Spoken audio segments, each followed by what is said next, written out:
बच्चे को दिखाया जाता है जिसकी आंखें बहुत ही ज़्यादा अजीब सी लगती है। जिस खिड़की को अगर आप गौर से देखोगे तो आपको दिखेगा कि वहाँ पे कई सारे हाथ के निशान। क्या आपने कभी खून से बनाया हुआ पेंटिंग के बारे में सुना है कि वो पेंटिंग सही में कर्स्ड है? हेलो नील हर्ट्स, तो कैसे हैं आप सब? गाइस, मेरा बैकग्राउंड और थंबनेल देख के तो आपको पता चल ही गया होगा कि आज मैं फिर से आ चुकी हूँ आप सबके रिक्वेस्ट में एक हॉन्टेड वीडियो लेके। और आज की वीडियो में मैं आपसे कुछ ट्रू फैक्ट्स शेयर करने वाली हूँ जो कि कुछ तस्वीरों को लेके हैं। और ये तस्वीरें इतनी ज़्यादा श्रापित हैं कि अगर कोई भी इन तस्वीरों को अपने घर पे लगा लेता था तो उसकी ज़िंदगी तहस नहस हो जाती थी, उसका मौत भी हो जाता था। तो आज का वीडियो तो बहुत ही ज़्यादा भयानक होने वाला है। हो सकता है कि इन पेंटिंग्स के बारे में जानने के बाद आप भी श्रापित चीज़ों पे विश्वास करने लग जाओगे। तो चलिए शुरू करते हैं आज की वीडियो को। बट उससे पहले इस वीडियो को लाइक करना बिल्कुल मत भूलना अगर आप आगे भी ऐसे ही हॉन्टेड वीडियोस देखना चाहते हो। IQ ऑप्शन मैंने इसको करना स्टार्ट किया है क्योंकि मैंने ऐसा पढ़ा है कि अगर हम इसमें लॉन्ग टर्म इन्वेस्टमेंट करते हैं तो हमारा पोर्टफोलियो स्ट्रांग होता है। तो चलो मैं बताती हूँ कि आपको क्या करना है। सबसे पहले आपको इस ऐप को जो है ओपन करना है, देन साइन इन करना है एंड ट्रेंडिंग रूम पे जाके रियल अकाउंट पे बस 5 स्टॉक्स को जो है आपको चुनना है, जैसे कि Amazon, Apple, Tesla, Facebook, Adidas, जैसे कोई भी हो सकता है एंड इसको बाय करना है। गाइस, ये जो प्लेटफॉर्म है बहुत ज्यादा कन्वीनियंट है। इवन इस पे यूजर फाइनेंशियल न्यूज भी पढ़ सकता है, स्पेशली मार्केट चार्जेस के बारे में अवेयर होने के लिए, जो कि बहुत इंपॉर्टेंट होता है। सो नेक्स्ट एपिसोड में मैं आपको बताऊंगी that what happens to the portfolio. तो मैंने डिस्क्रिप्शन बॉक्स में एक लिंक दे दिया है, जल्दी से इसको क्लिक करो एंड जाओ आप भी ज्वाइन करो ट्रेडिंग एक्सपेरिमेंट। तो सबसे पहले मैं जिस पेंटिंग के बारे में आपको बताने वाली हूँ वो है the hand resists him painting.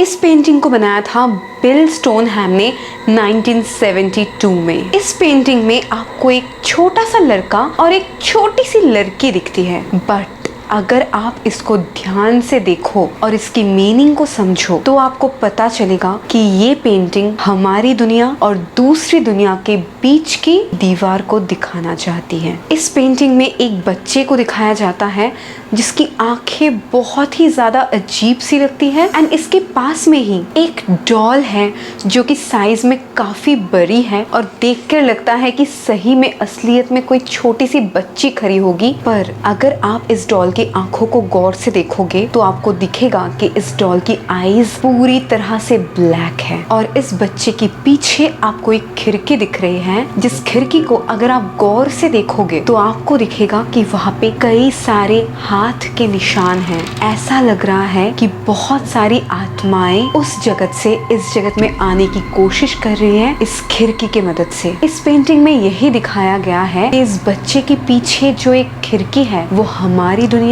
और आत्माओं की दुनिया के बीच में खड़ी है और दोनों दुनिया को अलग करके रख रही है। पहले तो ये पेंटिंग किसी ने भी नहीं खरीदा था, पर सन 2000 में किसी आदमी ने eBay पर इस पिक्चर को सेल करने के लिए पब्लिश कर दिया और इस पिक्चर को कैलिफोर्निया में रहने वाली एक कपल ने परचेज भी कर लिया। जिस दिन से उन्होंने अपने घर में इस पेंटिंग को सजा कर रखा था तब से उनके लाइफ में बहुत सारी अजीब घटनाएं होने लगी। उनको ऐसा लगता था कि सिर्फ उन दोनों के अलावा भी उस घर में और कोई है। वो कपल अपने आसपास आत्माओं को फील कर सकती थी, पर उनको बिल्कुल भी पता नहीं लगा था कि ये सारी घटनाएं इस पेंटिंग के लिए ही हो रही है। इसलिए उन्होंने इस पेंटिंग को तभी भी घर पे रख दिया था। कभी कभी रात को उन लोगों को ऐसा महसूस होता था कि पिक्चर में बना हुआ छोटा सा बच्चा उसके डॉल के साथ पिक्चर में से निकल के उनके घर पे घूमता रहता है। तभी से वो लोग सोच रहे थे कि शायद इस पेंटिंग के वजह से ही उन लोगों के साथ ऐसे अजीब से हादसे हो रहे हैं। इसलिए उन्होंने उनके घर पे बहुत सारे लोगों को बुलाया और सबकी सलाह सुनने के बाद उन्होंने ये डिसाइड किया कि वो इस पेंटिंग को अपने घर से बाहर निकाल देंगे। और जब वो लोग उस पेंटिंग को बाहर निकालने के लिए उस पेंटिंग के करीब गए तब उन्होंने कुछ ऐसा देखा जो कि आप सोच भी नहीं पाओगे। वहाँ पर जो पेंटिंग बनी थी उसमें कोई बच्चा या फिर कोई डॉल था ही नहीं। वहाँ पर था सिर्फ एक खाली खिड़की जिसके ऊपर कोई हाथों का निशान भी नहीं था, और वो बच्चा और वो डॉल दोनों ही गायब हो गए थे। उन मेहमानों में से जिन्होंने भी उस पेंटिंग को पहली बार देखा, उनको तो कुछ भी अजीब नहीं लगा, पर वो कपल जिन्होंने रोज उस पिक्चर को देखा था, जिन्होंने उस पिक्चर को खरीदा था, वो समझ चुके थे कि वो पेंटिंग बिल्कुल भी नॉर्मल नहीं है।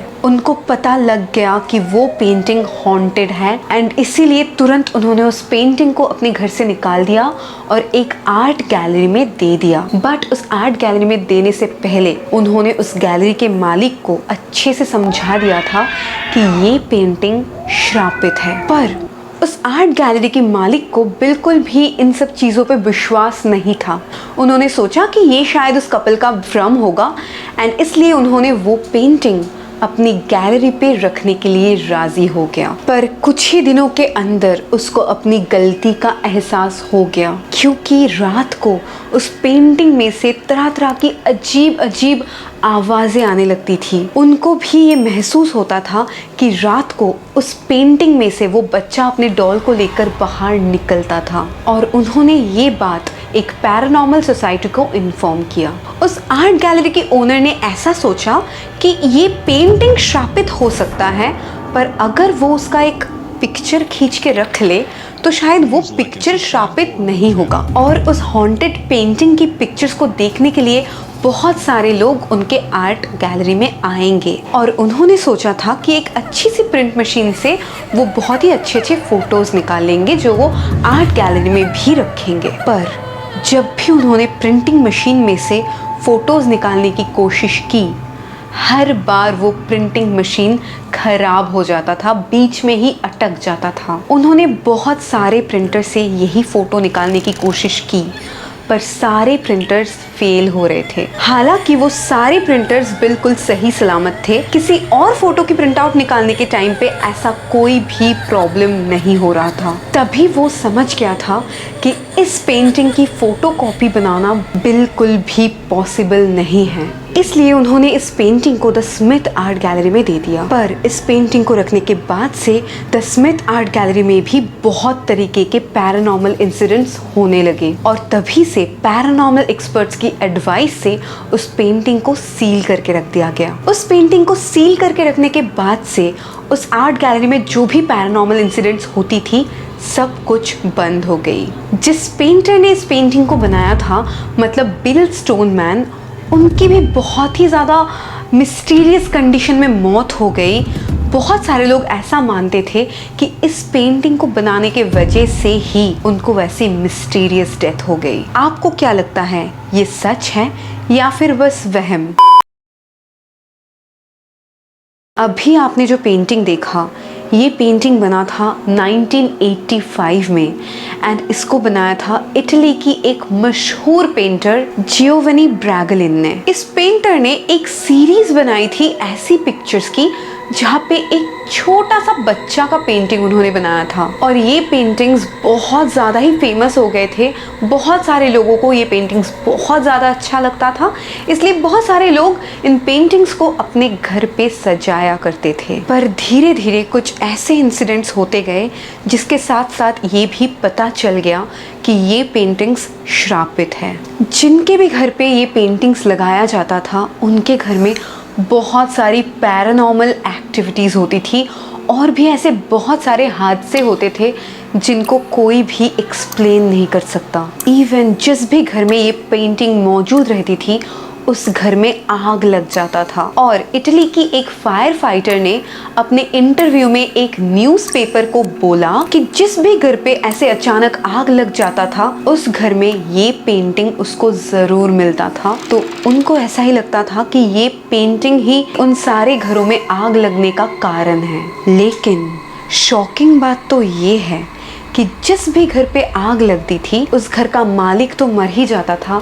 जिसने उस पेंटिंग को खरीदा वो तो ज़रूर मर जाता था। घर की सारी चीज़ें खराब हो जाती थी, जल जाती थी, बट उस पेंटिंग को आग से भी कुछ भी नहीं होता था। वो पेंटिंग बिल्कुल परफेक्टली रहता था आग लगने के बावजूद भी। और जैसे कि मैंने बताया था कि इटली पे बहुत सारे घरों पे ये पेंटिंग्स लोग घर को सजाने के लिए यूज करते थे। सो धीरे धीरे इटली में सारे घरों में ऐसे हादसे बढ़ते रहे और लोगों को शक होने लगा कि ये अचानक आग लगने के पीछे शायद इसी पेंटिंग्स का हाथ है। और उस फायर फाइटर की न्यूज़पेपर में जो आर्टिकल निकली थी उसको पढ़ने के बाद बहुत सारे लोग ये पेंटिंग्स इस्तेमाल करना बंद कर दिए, इन पेंटिंग्स को घर से निकाल दिया। और हैरान करने वाली बात तो ये है कि इन पेंटिंग्स को घर से निकाल देने के बाद ऐसे हादसे इटली में काफ़ी कम हो गए थे। और तब से इन पेंटिंग्स को the crying boy cursed paintings बोल के जाना जाता था। अभी भी बोला जाता है कि कोई भी रोते हुए बच्चे का या रोते हुए इंसान का तस्वीर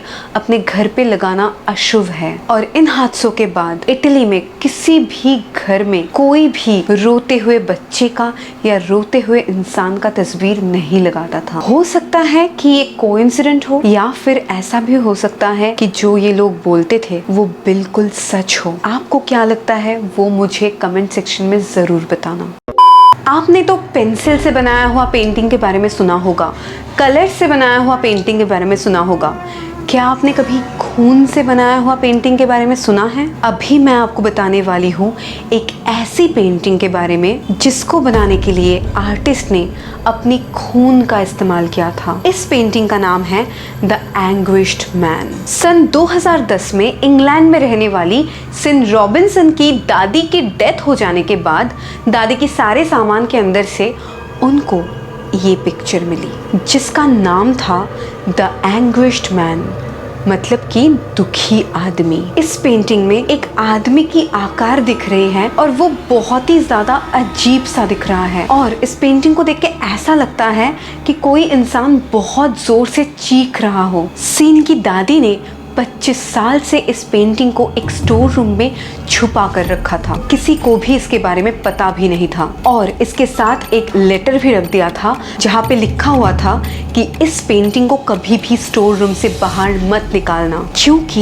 ये पेंटिंग श्रापित है। और इस पेंटिंग को बनाने के बाद इसकी पेंटर ने तुरंत सुसाइड कर लिया था। पर सीन को ये सब बातें बिल्कुल अंधविश्वास लगी और उसने उस पेंटिंग को अपने ड्राइंग रूम की दीवार पे लगा दिया। और इस पेंटिंग को घर पे लगाने के बाद से ही उनके घर में भी काफ़ी पैरानॉर्मल एक्टिविटीज़ और बहुत सारी अजीब चीज़ें होने लगी। उनके घर में रात को एक काली परछाई दिखता था जिसको देख के ऐसा लगता था वो कोई आदमी का परछाई है। और तो और रात में उन लोगों को एक आदमी की चीखने की आवाज़ें सुनाई देती थी जैसे कि कोई आदमी बहुत ही दुख में रो रहा हो। और इन सारी घटनाओं के चलते सीन को ये यकीन हो गया कि वो पेंटिंग सही में कर्स्ड है एंड तभी से उसने फिर से उस पेंटिंग को सील करके वो सेम स्टोर रूम पे रख दिया जहाँ पे उसकी दादी 25 साल से उस पेंटिंग को छुपा कर रखा करती थी। पर आज तक किसी को नहीं पता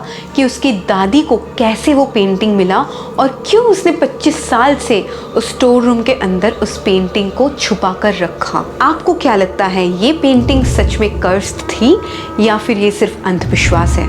मुझे कमेंट में ज़रूर बताना। सो गाइज आई होप कि आज का वीडियो आपको अच्छा लगा होगा।